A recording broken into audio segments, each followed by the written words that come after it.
let me put context, no? I'm not close to VP Sara. I'm not close to Mayor Baste.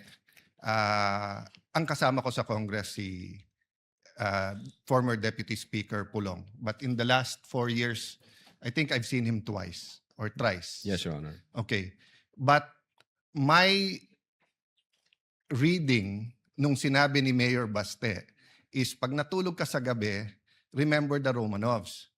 So we have to look at our history. The Romanovs were evicted via a revolution. Diba? So, Mayor Baste was doing a parallel ng 1986 na paalis yung mga Marcoses via a revolution.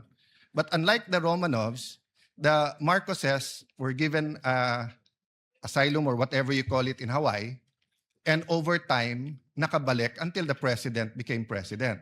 Ang Romanovs, inubos sila para nga hindi balik. Now, if Mayor Baste was making Romanovs uubusin kayong Marcos, di dapat na-offend si Senator Judge Amy Marcos because she's a Marcos. No?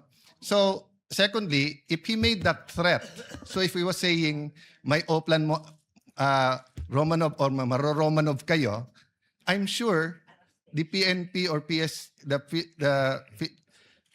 the Presidential Security Command, the National Council, would have filed a case against Baste. So I just want, it's fair that you mentioned him, it's fair sa investigation mo, but I don't think we should draw a conclusion here that Mayor Baste was threatening the first family because remember, there's a thin line between a warning and a threat. So pag sinabi ko sa iyo ngayon, witness, pareho tayong abogado, kompanyero, pareho tayong taga-Ateneo, mag-ingat ka sa sasabihin mo. That could be a fair warning. That could be not a threat, di ba?